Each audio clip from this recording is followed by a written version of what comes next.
A student's overview of the Ageless wisdom was carefully compiled from the following books by Alice A. Bailey. A Treatise on Cosmic Fire.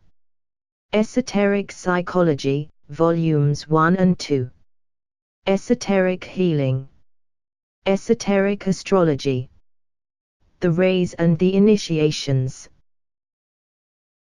Students are encouraged to download the free PDF version of this overview by following the link in the video's description, or to order a printed copy at cost from thebookpatch.com, but are advised to read the original, unabridged books in order to gain deeper insight into the ageless wisdom. Students are also invited to join our online study group at facebook.com/groups/students of the ageless wisdom.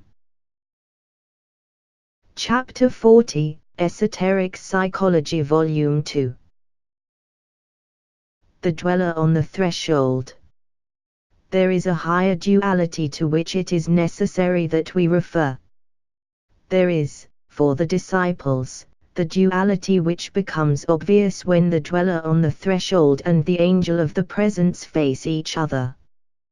This constitutes the final pair of opposites.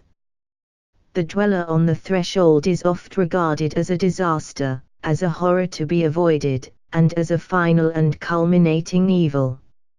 I would here remind you, nevertheless, that the dweller is one who stands before the gate of God, who dwells in the shadow of the portal of initiation, and who faces the angel of the presence open-eyed, as the ancient scriptures call it.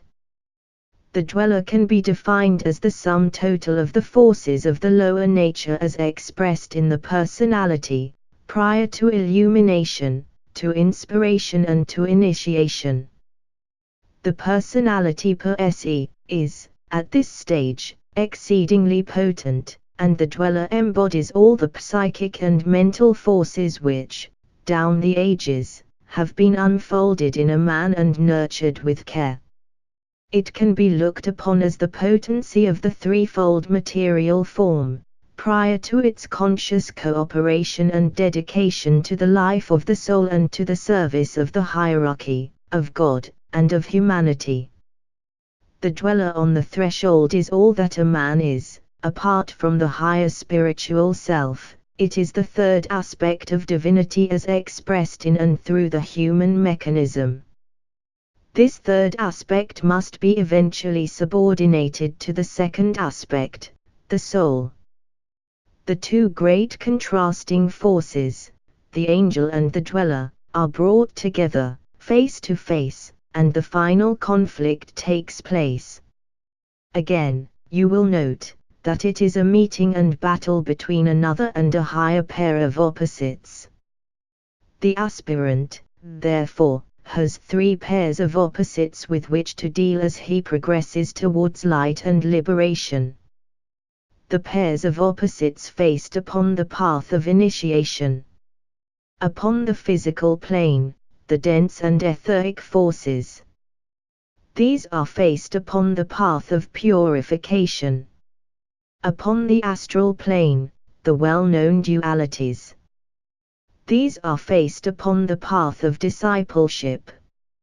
Upon the mental plane, the angel of the presence and the dweller on the threshold. End of page 202. The process of soul control. In the early stages of manifestation, it is the nature of the form or of the vehicle which dominates and is the outstanding characteristic. The nature of quality, of the underlying soul, is not apparent. Then the form or vehicle is sentient in two directions, outwards towards the environment, which leads, as evolution proceeds, to the perfecting of the vehicle, and inwards towards the higher progressive impulse, which leads to the definite expansion of consciousness. These higher impulses are progressive in their appearance. It might, in this connection, be stated that 1. The physical nature becomes responsive to a. Desire, b. Ambition, c. Aspiration. The fusion of the sentient, astral body and the physical body then becomes complete. 2. This basic duality then becomes responsive to a. The lower concrete mind, b. The separative impulses of the selfish mental body, c. The intellect, the synthesis of mind and instinct, d. The promptings of the soul. This produces an integration of the three energies which constitute the threefold lower man. 3. This triplicity then becomes responsive to a. Itself, as an integrated personality. Then the rhythm set up by the fusion of the lower energies, the astral and the mental, becomes dominant. b. The soul, as the fundamental center of experience. The personality gets a vision of its destiny, which is to be an instrument of a higher force. c. The intuition. d. The source of inspiration, the monad.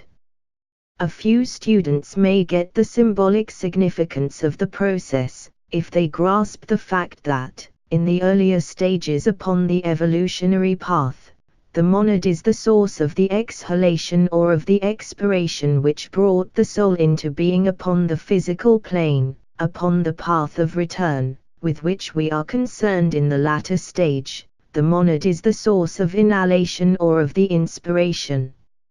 In the process of exhalation or of the breathing out, a certain type of divine energy focused itself as a center of experience in that type of sentient substance which we call higher mental matter.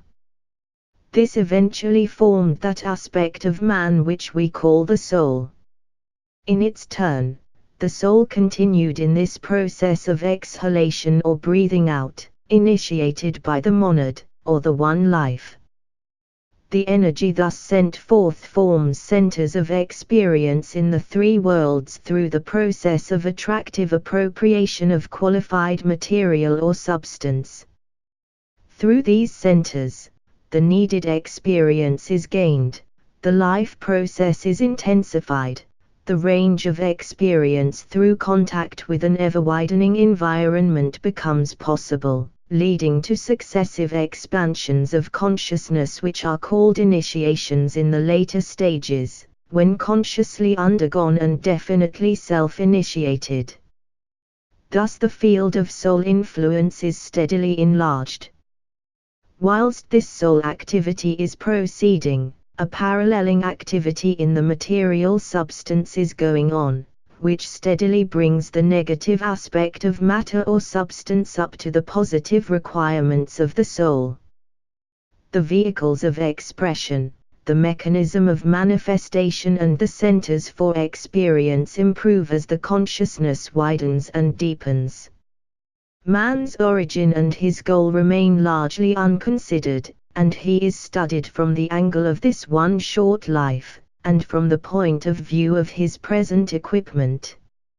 Until he is integrated into time as well as into his environment and until the law of rebirth is admitted as the most likely hypothesis, there will be no real understanding of the process of evolution, of the relationships of individuals, and the nature of the unfoldment of the equipment.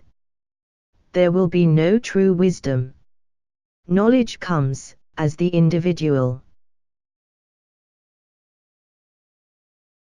End of page 203. Integrates into his environment. Wisdom comes as he becomes coordinated into the processes of time. The mechanism is related to the environment, and is the apparatus of contact and the means through which the experiencing soul arrives at a full awareness of the field of knowledge. This soul is the identity, which is time, conscious in the true sense of the word, and which views the period of manifestation as a whole, gaining thus a sense of proportion, an understanding of values and an inner sense of synthesis. Little by little the triple mechanism is developed and the center of experience expands in knowledge. Today this knowledge is of a very high order, and the world is full of personalities. Supplementing our earlier definitions, a personality might be simply defined as a. An equipment which is becoming adequate in three directions of contact. The experiencing soul can now begin to use the instrument effectively. B. An expression of the creative power of the soul which is ready to transmute knowledge into wisdom. C. An incarnate soul, which is now ready to work consciously with the time factor. 4. Having learned how to work with the factor of environment, the soul can now begin to control circumstances and environment from the standpoint of time. This means, in the first instance, the right use of time and opportunity, and then the establishing of continuity of consciousness. 3 groups of people. We can divide people into 3 groups. 1. Those who are unconsciously gaining experience, but are at the same time so engrossed with the processes of the results of experiencing, that they remain unaware of the deeper objectives. 2. Those who are dimly awakening to the fact that adaptation to the ways of living to which they are subjected, and from which there seems no escape, means for them the learning of some lesson which enriches their lives, usually in the practical and material sense, intensifies their sensitive perception, permits of the development of quality and the steady acquiring of characteristics, facilities and capacities. 3. Those who are awakened to the purpose of experience, and who are consequently bringing to every event an intelligent power to extract from the happenings to which they are subjected some gain to the life of the soul. They have learned to regard the environment in which they find themselves as the place of purification and the field of their planned service. This is a rough and broad generalization, but it accounts for human experience and consequent attitudes in the 3 major groupings. It is of interest to bear in mind that the process of the appropriation of the bodies presents similar stages with respect to the evolution of the form and to the evolution of the indwelling life. In the history of the material aspect of manifestation, there have been the following stages. 1. The stage of involution, or of appropriation, and of construction of the vehicles of expression upon the downward arc, where the emphasis is upon the building, growth and appropriation of the bodies, and not so much upon the indwelling, conscious entity. 2. The stage of evolution, or of refinement and the development of quality, leading to liberation upon the upward arc. It is the same in the psychological history of the human being. There too we find a somewhat similar process, divided into 2 stages, marking the involution and the evolution of consciousness. Hitherto in the occult books the emphasis has been upon the development of the form side of life, and upon the nature and quality of that form as it responds, upon different levels of the planetary life, to the impact of the environment in the early stages and to the impress of the soul at the later stages. End of page 204.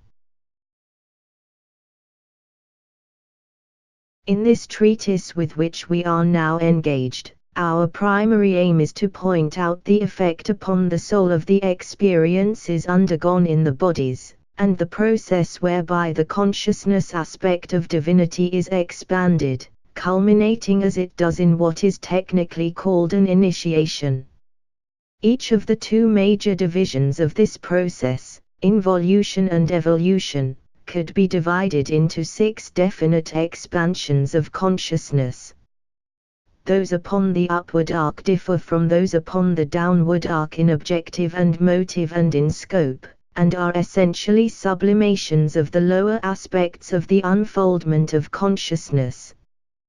These 6 stages might be called: 1. The stage of appropriation. 2. The stage of aspiration. 3. The stage of approach. 4. The stage of appearance. 5. The stage of activity. 6. The stage of ambition. Each stage, when at its height of expression, involves a period of crisis. This crisis precedes the unfoldment of the next stage in the conscious awakening of man.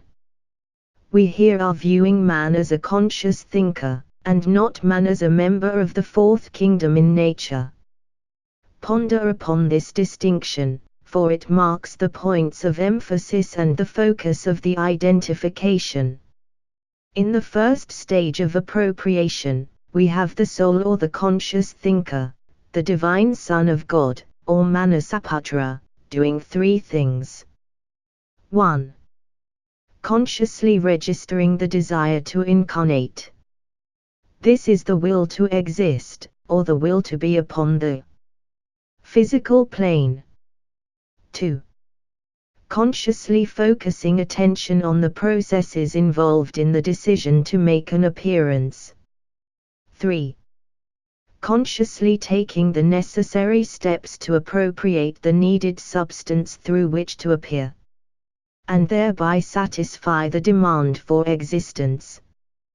The second stage of aspiration concerns the aspiration or the desire of the soul to appear, and brings the consciousness down onto what we call the astral plane. The inclination of the soul is towards that which is material. We must not forget this fact. We have been apt to regard aspiration as the consummation or the transmutation of desire. However, in the last analysis, it might be said that aspiration is the basis or root of all desire, and that we have only used the word desire to signify aspiration which has a natural object in the consciousness of man, confining the word aspiration to that transmuted desire which makes the soul the fixed objective in the life of the man in incarnation. But all phases of desire are essentially forms of aspiration, and, on the involutionary arc, aspiration shows itself as the desire of the soul to experience in consciousness those processes which will make it conscious and dynamic in the world of human affairs. When this conscious realization is established and the soul has appropriated a form upon the mental plane through the will to exist, and one also upon the astral plane through aspiration, then the third stage of approach takes place upon etheric levels. The consciousness becomes focused there, preparatory to the intense crisis of appearing, and there takes place what might be regarded as a ranging or a gathering of all the forces of the consciousness in order to force the issue and thus emerge into manifestation. This is a vital moment in consciousness. It is a period of vital preparation for a great spiritual event, the coming into incarnation of a Son of God. This involves the taking of a dense physical body which will act either as a complete prison for the soul or as a form for revelation, as it has been called, in the cases of those advanced men whom we regard as the revealed sons of God.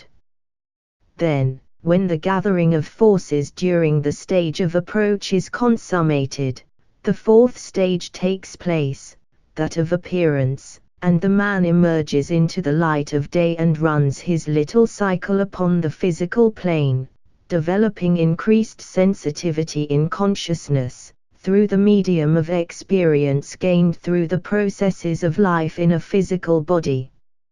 After appearing in form, he becomes, with each new appearance, increasingly active and alive and awake, and the stage of activity grows in intensity until the consciousness of the man is swept by ambition. The two final stages of activity and of ambition are those covered by the ordinary man and dealt with by the ordinary psychologist. End of page 205. Thus we have the stages succeeding each other from the initial appropriation upon the mental plane until the man, in consciousness, has worked his way down through the planes and back again to the mental plane, which brings him to the stage of the coordination of the personality, and the emergence into full expression of what we call the personality ray. Life after life takes place. Again and again, the soul incarnates and, in consciousness, passes through the stages outlined above. But gradually a higher sense of values supervenes. There comes a period when desire for material experience and for ambitious personality satisfactions begins to fade out. Newer and better values and higher standards of thought and desire begin slowly to appear. The consciousness aspect then passes through all the stages upon which we have touched, but in reverse order, and this time upon the upward arc, corresponding to the evolutionary stage in the great cycle of natural processes, concerned with the form life. It expands slowly from the consciousness of ambition through activity and the succeeding unfoldments, to the stage of approach to the divine reality upon the mental plane and that of the final appropriation, wherein the consciousness of man becomes merged in that of the soul upon its own level, and finally appropriates in full awareness, if one can use so paradoxical a phrase, the One. When the consciousness of the soul, incarnate in a human form, arrives at a realization of the futility of material ambition, it marks a high stage of personality integration and precedes a period of change or of a shift in activity. During this second stage upon the path of return, the shift of the consciousness is away from the physical body altogether, into the etheric or vital body, and from thence into the astral body. Their duality is sensed and the battle of the pairs of opposites takes place. The disciple makes his appearance as Arjuna. Only after the battle and only when Arjuna has made his fateful decisions, is it possible for him to make his approach upon the mental plane to the soul. This he does by 1. Realizing himself as a soul and not as the form. This involves a process of what is called divine reflection, which works out in two ways. The soul now begins definitely to reject the form, and the man, through whom the soul is experiencing and expressing itself, is himself rejected by the world in which he lives. 2. Discovering the group to which he belongs, blocking his way of approach until he discovers the way of approach by service. 3. Identifying himself with his group upon his own way and so earning the right to make his approach, because he has learned the lesson that he travels not alone. Then comes that peculiar stage of transcendent aspiration, wherein desire for individual experience is lost and only the longing to function as a conscious part of the greater whole remains. Then and only then can the conscious soul appropriate the body of light and of splendor, the expression of the glory of the One which, when once assumed, makes all future incarnations in the three worlds impossible, except as an act of the spiritual will. The significance of the above may be found difficult of comprehension, for it is one of the mysteries of a higher initiation. Therefore, it will be seen that we begin and we end with an expansion of consciousness. The first one led to the inclusion of the material world, and the second one includes or appropriates, consciously and intelligently, the spiritual world. We see the desire consciousness transmuted into aspiration for the spiritual realities and the focused, vital approach to the kingdom of God. We see the appearance on the physical plane of the imprisoned consciousness, limited and confined for purposes of defined, intelligent development, within an evolving form, and the final emergence upon the mental plane of the enriched, released consciousness into the full freedom of the mind of God. We see the activity of the conscious mind of man slowly expanding and intensifying, until it becomes the activity of the illumined mind, reflecting the divine consciousness of the soul. We see the ambition of the conscious man transformed at first into the spiritual ambition of the pledged disciple and finally into the expression of the will of God or of the monad, in the initiate. End of page 206. Thus the three aspects of divinity are released upon earth through the medium of an incarnated and fully developed consciousness, that of a Son of God. From the conscious appropriation of form back again to the conscious appropriation of divinity is the work carried forward and the plan of deity worked out.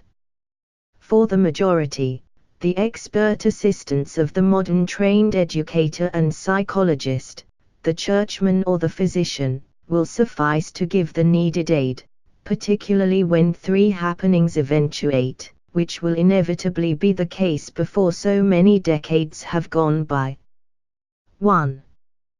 These four types of experts, educators, psychologists, churchmen and physicians, will work in conjunction with each other, and each will place his skill and his peculiar point of view and interpretation of conditions at the disposal of his fellow workers. 2. The fact of the soul will be admitted as a reasonable hypothesis, and the fact that there may be an indwelling entity, seeking to control in some measure the mechanism, will also be accepted. 3. The law of rebirth will be regarded as a law in nature, and place will be given in the thoughts of these four groups of human helpers, for a man's past and his rapidly developing future. We shall study the process of coordination and the methods whereby two great integrations take place. 1.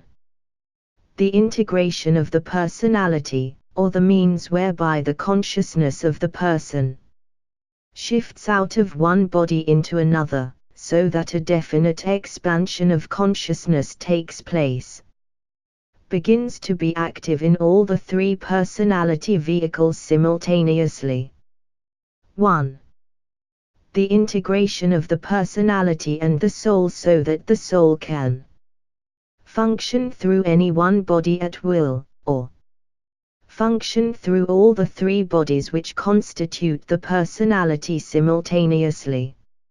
Step by step, the various bodies have been developed, utilized, refined and organized. Step by step the sensory apparatus of man has been sensitized and used, until the world today is full of men and women whose response apparatus, and whose instruments of contact are as far removed in effectiveness from those of primitive man as are the vehicles of the average modern man from those of the Christ and the Buddha, with their immensely wide range of subjective and divine awareness.